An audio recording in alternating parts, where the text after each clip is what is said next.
Ni adalah utility pouch bag daripada Gati. Mesti korang nak tahu apa benda yang aku pack ke dalam ni. Okay, jom kita tengok. First kali adalah benda penting kita lah, phone. Ni penyelamat untuk bayar, untuk GPS, untuk tengok distance. Kedua adalah bola. 3 biji bola cukup, tapi better korang bawa 6. Kalau bawa 12, lepas tu 12 hilang, maksudnya korang tak boleh main golf dengan fun lah. Okay, next adalah kita kena ada marker pen. Aku letak marker pen ni untuk tanda bola ataupun scorecard. Lepas tu aku ada gloves yang aku pakai selalu. Dan aku ada sunglasses untuk protect mata aku.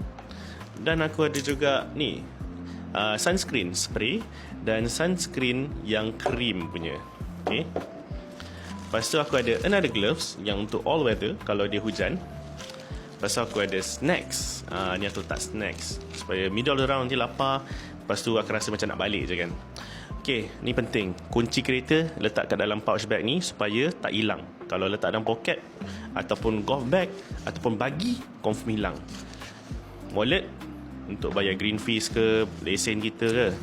Dan ni ball punya tanda untuk tandakan line bola. Aku selalu ada benda ni. Dan banyak-banyak tee yang banyak-banyak. So kita tak nak jadi player yang semua benda tak ada. Tee tak ada, ball marker tak ada. So ni adalah pitch mark repairer. Kita kena take care of kita punya green.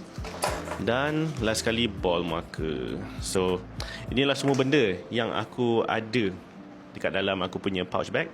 So korang semua kena ada pouch bag ni. Korang beli daripada Gati. Ni adalah pouch utility bag. Harga dia murah je, tak sampai 100 pun. So korang boleh check it out.